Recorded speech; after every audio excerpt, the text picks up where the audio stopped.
दुकान वाले की कहानी। आगे बढ़ने से पहले वीडियो को लाइक और चैनल को सब्सक्राइब करना नहीं भूले। शहर के किनारे पर स्थित छोटी सी दुकान, जहां हर सुबह दुकानदार रंजन की ठहाकों से गूंज उठती थी। रंजन की दुकान एक किराना स्टोर थी, लेकिन ये किसी बड़ी दुकान से कहीं ज्यादा थी। यहाँ की हर वस्तु, हर अलमारी और हर सामान की एक कहानी थी। रंजन का जीवन भी किसी किताब की कहानी से कम नहीं था। रंजन का जन्म एक छोटे से गांव में हुआ था। उसके पिता किसान थे और मां गृहिणी। आर्थिक तंगी के बावजूद रंजन के माता पिता ने उसे अच्छी शिक्षा दिलाने का प्रयास किया। रंजन ने अपनी मेहनत और लगन से स्कूल में अच्छा प्रदर्शन किया और कॉलेज में दाखिला ले लिया। लेकिन जैसे ही उसने पढ़ाई पूरी की, उसके परिवार की आर्थिक स्थिति और भी बिगड़ गई। रंजन ने सोचा कि उसे अपने परिवार की मदद करनी चाहिए और गांव लौटकर कुछ करना चाहिए। गांव लौटकर रंजन ने अपनी सारी जमा पूंजी एक छोटी सी किराना दुकान में लगा दी। शुरुआत में दुकान बहुत ही साधारण थी। एक छोटी सी कोठरी में कुछ खाद्य सामग्री, दवाइयां और घरेलू सामान बिकता था। रंजन ने दुकान को सजाने के लिए बहुत मेहनत की। उसने ये सुनिश्चित किया कि हर ग्राहक को बेहतर सेवा मिले, भले ही उसके पास सामान कम था। धीरे धीरे रंजन की मेहनत रंग लाने लगी। गांव वालों ने उसकी ईमानदारी और मेहनत की सराहना की। रंजन ने हर ग्राहक को नाम से पुकारा और उनकी जरूरतों का ध्यान रखा। उसने ग्राहकों की समस्याओं को सुना और उनकी सलाह पर अमल किया।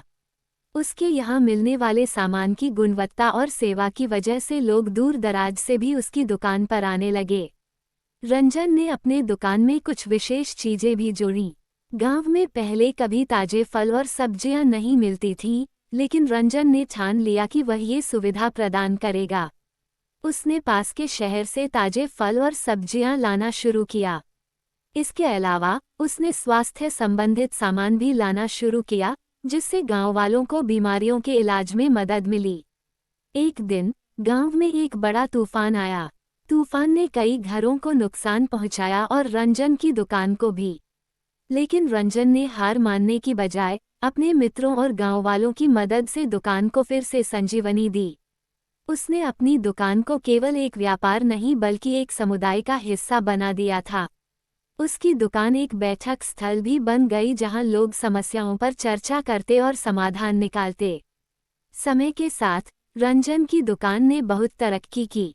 दुकान अब गांव की सबसे महत्वपूर्ण जगह बन गई थी। लेकिन रंजन ने कभी भी अपनी पुरानी आदतें नहीं छोड़ीं। उसने हमेशा ग्राहकों से मेल जोल बनाए रखा और उनकी ज़रूरतों को समझने का प्रयास किया। उसकी दुकान ने अब हर सुविधा प्रदान की, लेकिन रंजन की सादगी और विनम्रता कभी कम नहीं हुई। रंजन की दुकान अब एक छोटे से बाजार का केंद्र बन गई थी। यहाँ न केवल खाद्य सामग्री बल्कि अन्य जरूरत की चीजें भी बिकती थीं। रंजन ने हमेशा गांव की भलाई के लिए काम किया। उसने स्कूल के लिए किताबें दान की, गरीब परिवारों को राशन वितरित किया और सामाजिक कार्यों में हिस्सा लिया। उसके काम की वजह से गांव में एक नई जागरूकता आई और लोगों ने भी समाज सेवा की दिशा में कदम बढ़ाए। रंजन की सफलता की कहानी एक प्रेरणा थी कि कैसे ईमानदारी, मेहनत और सच्ची लगन से किसी भी मुश्किल को पार किया जा सकता है। उसकी दुकान केवल एक व्यवसाय नहीं बल्कि एक समाज का अंग बन गई थी। गांववासियों ने रंजन को एक आदर्श मान लिया और उसकी कहानी हर घर में सुनाई जाती। इस प्रकार रंजन की दुकान और उसकी मेहनत ने न केवल एक व्यावसायिक सफलता का उदाहरण पेश किया, बल्कि सामाजिक बदलाव का भी एक सुंदर उदाहरण प्रस्तुत किया। उसकी कहानी यह सिखाती है कि सच्ची लगन और निष्ठा से हम अपने सपनों को पूरा कर सकते हैं और समाज में एक सकारात्मक बदलाव ला सकते हैं।